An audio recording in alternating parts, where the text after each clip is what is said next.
हाय आर्मीज, आपका स्वागत है मेरे YouTube channel BTS Korean army 111 इन भोजपुरी सॉन्ग। तो आज मैं माई ऑब्सेस माफिया का पार्ट 19 एक्सप्लेन करूँगी। तो चलिए स्टार्ट करते हैं। पिछले पार्ट में हमने देखा था कि ते जेके बाथरूम में होते हैं और ते उसे परेशान करने के लिए आ जाता है। वो उसे बचाने आता है, लेकिन जब उसकी हालत देखता है तो उसके मन में डेविल थॉट्स घूमने लगते हैं और वो सोचता है कि इसे परेशान किया जाए। अब जेके भी परेशान हो जाती है और ते से कहती है, आप हमेशा ऐसे ही क्यों करते हैं? आपको कुछ मैनर्स नहीं है क्या?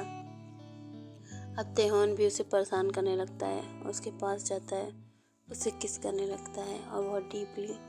लेकिन जेके उसे पुश करके उसे दूर कर देती है और कहती है, आप जाइए यहाँ से, मुझे तैयार भी होना है। अब जेके उसे दूर हट के उसे बाहर निकाल देती है बाथरूम से और वो कपड़े बदलने लगती है, क्योंकि ठंडे पानी से तो नहा वो पहले ही चुकी थी। अब वो कुछ नहीं कर सकती है। अब उसी से कपड़े बदल के वो वापस आ जाती है। अब ते उसे देखता है तो देखता ही रह जाता है।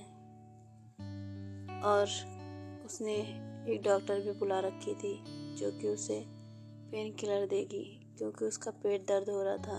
इस वजह से डॉक्टर से तेने साफ कहा था कि इलाज अच्छे से होना चाहिए, क्योंकि डॉक्टर जानती है कि वो कितना बड़ा माफिया है और वो उसकी बात नहीं टाल सकती है। अब ते और डॉक्टर नर्वस होकर जेके का इलाज कर रही थी और ते उसे देख रहा था। अब जेके कहती है, इसकी क्या ज़रूरत है? तभी वो घूर के कहता है, क्यों, तुम्हें भी पेन हो रहा था ना? तो जेके भी अब कुछ नहीं कहती है। अब अच्छे से चेकअप कराती है और कहती है, अच्छे से चेकअप कर लीजिए, जैसे टीवीज़ में बताते हैं कि आप बहुत गंभीर बीमारी से पीड़ित हैं और आप लास्ट स्टेज पे हैं, अब आपके बचने की कोई उम्मीद नहीं है, बोल दीजिए, इस लाइन को भी बोल दीजिए। जेके नाटक करती रहती है और ते उसे देखता रहता है। उसे गुस्सा आ रहा होता है। तभी वो डॉक्टर अजीब सा मुँह बनाती है जेके की बातों से और उसे पेन किलर दे के चली जाती है और ते से कहती है कि बस उसे नॉर्मली पेन था और ऐसे में होता है। तब ते कहता है, ठीक है। अब ते जेके के पास वापस आता है और कहता है, तुम बहुत ज़्यादा ही नौटंकी करने लगी हो, बहुत ज़्यादा जुबान चलने लगी है तुम्हारी। अब जेके कहती है, ऐसी हालत में कौन पेन किलर लगाता है, बताइए आप, ये तो आम प्रॉब्लम है। अब ते उसे फिर से किस करने लगता है और उसके हाथ उसकी बॉडी पे चलने लगते हैं जेके के, बहुत ही प्यार से। ते जेके को सहला रहा होता है। तभी अचानक वो एग्रेसिव हो जाता है। तभी जेके कहती है, आप क्या कर रहे हैं इस हालत में? आपको मुझ पे दया भी नहीं आती, मुझे पेन हो रहा है। तभी ते को याद आता है कि जेके किस कंडीशन में है, तो उसे वो छोड़ देता है। उससे साफ साफ कहता है कि तुम यहीं आराम करोगी और यहीं खाना खाओगी और तुम्हें घर जाने की ज़रूरत नहीं है। अब जेके शॉक हो जाती है। अब उसके पास कोई भी चारा नहीं होता है। अब उसे ते के साथ रहना ही पड़ेगा, क्योंकि ते कोई आम इंसान नहीं है, उसका बॉस है और वो जानती है कि ते क्या कर सकता है। वो खाली धमकियाँ नहीं देता है। और अब जेके शांति से रूम में बैठी होती है, क्योंकि अब उसके पास कुछ भी करने के लिए नहीं था। इधर ते कुछ काम के लिए वापस अपने ऑफिस आ जाता है। उधर एक इंसान जो जेके के लिए परेशान होता है और वो होता है मास्टर। मास्टर सोच रहा होता है अंधेरे कमरे में कि कब वो जेके को अपना बनाएगा, क्योंकि पहले वो उसे यूज करना चाहता था ते के खिलाफ, लेकिन जेके इतनी ज़्यादा इनोसेंट और प्यारी है कि अब मास्टर का भी दिल उस पर आ गया था। मास्टर अपनी फीलिंग्स को लेके बहुत ज़्यादा ही एक्साइटेड है, क्योंकि उसे पता है कि वो उससे बहुत ज़्यादा ही प्यार करता है और वो बहुत ज़्यादा ही उसे अपने पास रखने के लिए क्यूरियस है। बट इधर ते उसे नहीं पता कि किस लिए वो जेके के इतने करीब रहना चाहता है। वो सोचता है ये कि उससे बदला लेने के लिए या फिर उसे परेशान करने के लिए, या सिर्फ ये अट्रैक्शन है जिसे वो अपने पास रखना चाहता है, लेकिन उसे नहीं पता है कि वो उसे प्यार करता है कि नहीं। वो अपनी फीलिंग्स को समझ ही नहीं पाता है। लेकिन इधर ते जेके को नुकसान भी नहीं पहुंचाना चाहता है, लेकिन वो क्या करे, वो कुछ चाह कर भी नहीं कर सकता है। उसका दिमाग उसके दिल पर हावी हो जाता है, जिस वजह से वो जेके को दुख दे देता है।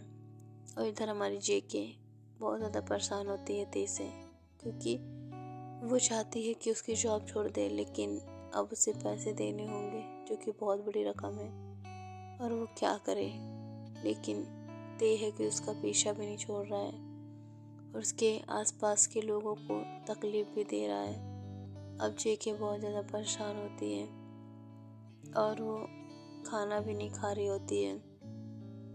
खाना रखा होता है और वो सो जाती है।